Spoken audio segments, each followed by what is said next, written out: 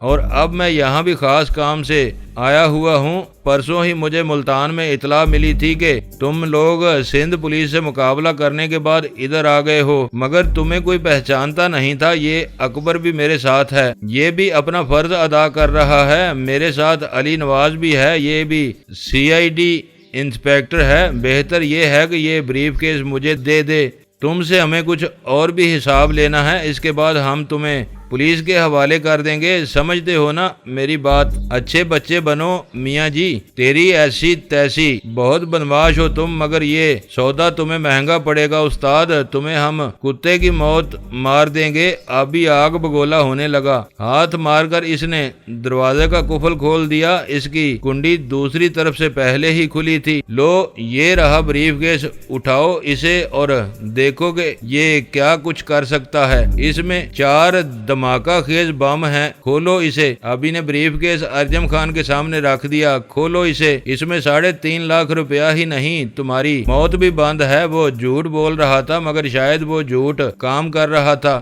تو تم ہمیں ان بموں سے ڈرا رہے ہو جو بڑے دھماکہ خیز ہیں، یہی کہا ہے نا تم نے؟ مگر یہ اکبر بہت بم پروف آدمی ہے، اس پر کوئی دھماکہ اثر نہیں کرتا، اسے الگ رکھ لیں۔ انسپیکٹر صاحب، ارجمند خان نے اکبر سے مخاطب ہو کر کہا، میں نے دروازے پر ہاتھ مارا تو آپ ہی آپ کھل گیا۔ میرے سامنے علی نواز کھڑا تھا اور پستول اس نے یوں ہاتھ میں تھام رکھا تھا کہ میری ذرا سی حرکت مجھے موت کی نیند سلا سکتی تھی۔ وہ بھی عام سے لباس میں کھڑا تھا اور ان تینوں کے حلیے سے یہ کہیں ثابت نہیں ہوتا تھا کہ وہ پولیس سے تعلق رکھتے ہیں۔ البتہ ان کے ڈیل ڈول یہ بتاتے تھے کہ وہ کھیلے کھلائے آدمی ہیں۔ حد یہ تھی کہ اکبر نے بھی حلیہ بدل لیا تھا، سفید براق شلوار قمیض میں وہ کوئی اور ہی آدمی نظر آتا تھا۔ ارجمند نے مجھے باہر نکلتے دیکھا تو کمرے کے وسط میں جا پہنچا، بولا یار جی بڑی حیرت کی بات ہے، پر یہ بات تو اب ثابت ہی ہے کہ جیل میں جو فساد ہوا تھا اس کی وجہ سے تم وہاں سے بچ نکلے تھے۔ میں تمہیں ابھی پولیس کے حوالے کر دیتا، مگر تم سے مجھے سارا حساب کتاب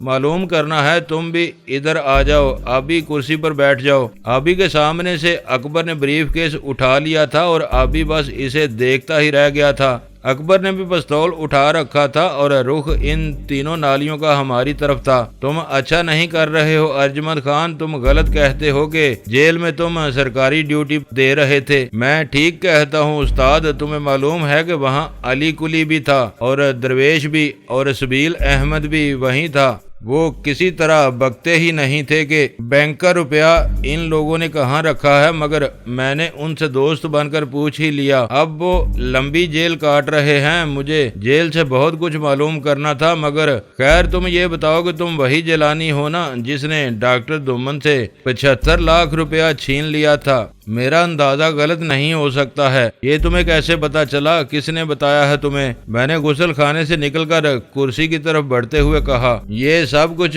تمہارے نامہ اعمال میں لکھا ہے جیلانی، مجھے غلط نہ سمجھو۔ تمہیں پہلی چھڑائی کے لیے میں یہاں لے آیا ہوں، دوسرے مرحلے پر میں تمہیں پولیس کے حوالے کر دوں گا۔ نقد جو تمہارے پاس ہے ادھر رکھ دو، تو میں تمہارے بارے میں کچھ اور بھی سوچ سکتا ہوں۔ تو تم جیل کے پرانے قیدی ارجمند خان نہیں ہو، بلکہ وہاں فرض ادا کرنے گئے تھے۔ میں جم کر کرسی پر بیٹھ گیا، اب بھی دیوار کے ساتھ ٹیک لگائے کھڑا تھا اور اس کے چہرے سے میں یہی اندازہ لگا رہا تھا کہ وہ ان کے ہاتھوں سے کانوں کے شکنجے میں جکڑے جانے کے بجائے وہیں جان دے دینا زیادہ آسان سمجھتا تھا۔ 3 آدمی پستولوں سے مسلح ہو کر ہم پر آ چڑھے تھے اور ارجمند کے سوال ایسے تھے جن کا ہمارے پاس کوئی جواب نہیں تھا۔ ہاں میں بھی وہی ہوں جیلانی، اور اب بھی اپنا فرض ادا کر رہا ہوں۔ تو پھر یہ بھی سوچ رکھ ارجم خان کے جیلانی سے تجھے کچھ بھی نہیں مل سکتا۔ ہاں یہ پستول الگ رکھ دو تو پھر بات ہو سکتی ہے۔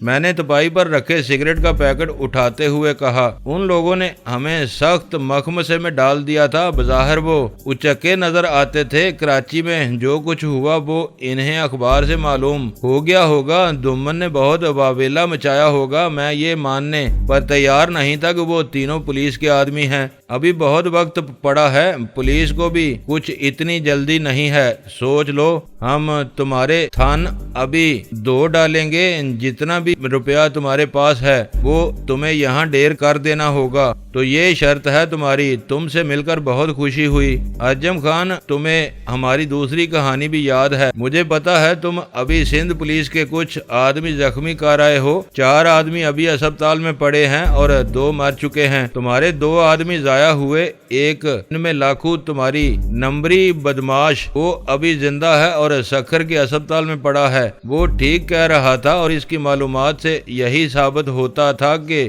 وہ پولیس کے اس محکمے سے تعلق رکھتا تھا جو جرائم کی اندر کھاتے کی کہانیوں کو بھی اچھی طرح سمجھتے ہیں۔ ذرا دیر کی خاموشی کے بعد وہ بولا، میری بات یاد رکھو جیلانی، اب کبھی چھڑانے والا کوئی آگے نہیں آئے گا، تمہاری پشت پناہی کرنے کو اب کوئی نہیں آئے گا۔ تمہارے بڑے صاحب کا اب بولو رام ہونے والا ہے، یاد رکھو۔ اب ڈلوں صاحب بھی تمہارے کام نہیں آئے گا۔ اس کا نام اس کے منہ سے سن کر میں ششدر رہ گیا۔ وہ سالہ بے حساب باتیں جانتا تھا، ایسی باتیں جن کے بارے میں گمان بھی نہیں کر سکتا تھا، وہ کسی اور کو معلوم ہو سکتی ہیں۔ ٹھیک ہے ارجم خان، تم ہم سے سودا کر لو، میں تمہیں اتنی ہی رقم اور دے سکتا ہوں، اس رقم کو تم بانٹ سکتے ہو۔ یہ نہیں ہوگا جیلانی، مجھے وہ سب کچھ چاہیے جو تمہارے پاس ہے، سب کچھ، اور پھر میں تمہارا پنجرہ خالی کر دوں گا، پولیس تم سے خود بات کر لے گی۔